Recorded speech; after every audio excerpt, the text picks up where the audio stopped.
ছাগলটিতে যারা অংশগ্রহণ করে আছেন আল্লাহ রাব্বুল আলামিন সকলকে যেন মঞ্জুর করেন।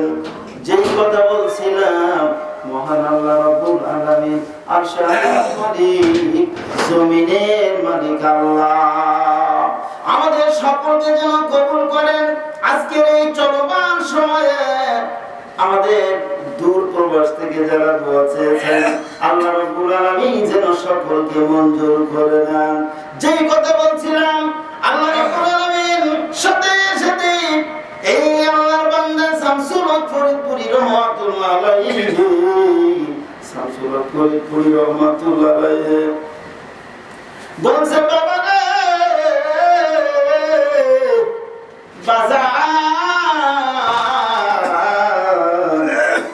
যেখানে শামসুল হক ফরিদপুরি রহমাতুল্লাহ আলাইহি, শামসুল হক ফরিদপুরি রহমাতুল্লাহ আলাইহি বলছে, এই কথা বলে আমাকে তারা নামায় আছে, এখানে বিচার ফয়সালা হবে, বিচার হবে, আমি যে বিচার করে দেব বিচার তারা মেনে নেবে, সেই জন্য আমাকে এখানে ধরে এনেছে।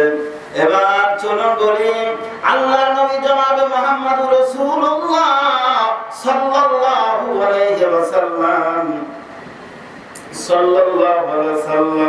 যখন মদিনাতে যান, যখন মক্কা মুনাওয়ারা যখন ছেড়ে দেন, আল্লাহর নবী জনাবে মুহাম্মদুর রাসূলুল্লাহ সাল্লাল্লাহু আলাইহি ওয়াসাল্লাম মদিনাতে যাইয়া সেইখানে মদিনার সনদ কায়েম করেন, সেইখানে মদিনার রাষ্ট্র তিনি কায়েম করেন।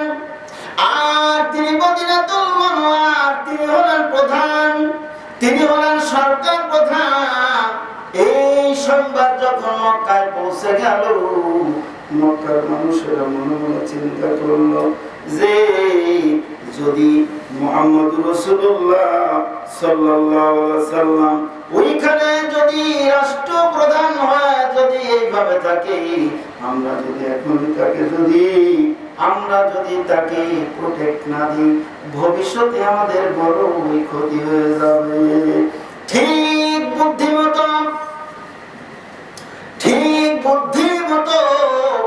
হযরত মুহাম্মদুর রাসূলুল্লাহর বিপক্ষে এই মদিনাতুল মুনাওয়ারাতে, এই মক্কা থেকে আবু জেহেলের নেতৃত্বে অনেক হাজারো অনেক সৈন্য সামন্ত নিয়ে আল্লাহর নবীর বিরুদ্ধে রিঅ্যাকশন নেওয়ার জন্য তারা যখন চলে যায়, আল্লাহর নবী সকলকে ডাকলেন, ডেকে বলছে, ও আমার সাহাবীরা, ও আমার সাহাবীরা গো, শুনে রাখো, ও আমার সাহাবীরা মনে রেখো গো, যদি এখন মক্কা থেকে আমার উপর যদি ওরা যদি রিঅ্যাকশন নেয়, তাহলে তোমরা কি করবে, আমাকে তোমরা পরামর্শ দাও। সাথে সাথে মুহাজিররা বলছে, ইয়া রাসূলুল্লাহ, ইয়া হাবিবাল্লাহ, নবী গো, যতক্ষণ পর্যন্ত আমাদের শরীরে এক বিন্দু পরিমাণ রক্ত থাকবে, ইয়া রাসূলুল্লাহ, ইয়া হাবিবাল্লাহ, আমরা আপনার গায়ে একটা আঁচড় কাটতে দিব না। এবার আনসারী সাহাবীরা বললেন, ইয়া রাসূলুল্লাহ, ইয়া হাবিবাল্লাহ, ও নবীজি, যদি আপনার পরে তারা যদি আপনাকে যদি ক্ষতি করতে আসে, আপনার যদি মারপিট করতে আসে, নবী গো মনে রাখবেন, আমরা আপনার সাথে যাব, আমাদের শরীরে ফোঁটা বিন্দু রক্ত থাকতে পর্যন্ত, ইয়া রাসূলুল্লাহ, ইয়া হাবিবাল্লাহ, কোন ক্রমে আপনার কোন ক্ষতি হতে দিব না, আপনার কোন ক্ষতি হতে দিব না। বুদ্ধি মোতাবেক আবু জেহেল ঠিক তাই করল।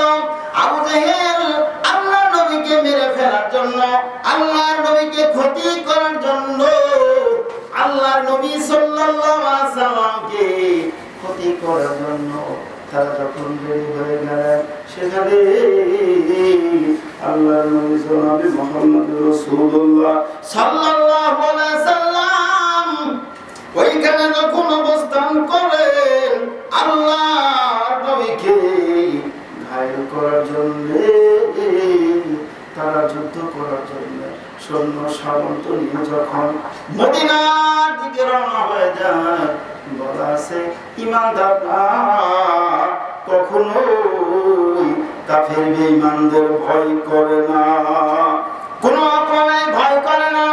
তারা সৈন্য সামন্তের উপর নির্ভর করে না, তারা নির্ভর করে মহান আল্লাহ রাব্বুল আলামিনের উপরে। কেমন করে আল্লাহর উপর নির্ভর করেন? এর ভেতরে ছোট্ট দুটি বাচ্চা মানুষ এই জিহাদে তাদের নাম লিখিয়েছিলেন। একজনের নাম হলো মাস আর একজনের নাম হলো মুয়াইজ। ও বাজারে শুনে রাখেন, তারা আল্লাহর নবীকে কত ভালোবাসতেন। দুইজন বাচ্চা মানুষ আল্লাহ নবীর কাছে যখন চলে গেলেন, আল্লাহ নবীর কাছে যে বলছেন, ইয়া রাসূলুল্লাহ, ইয়া হাবিবাল্লাহ, ইয়া রাসূলুল্লাহ, ইয়া হাবিবাল্লাহ, নবী গো, ও নবী গো,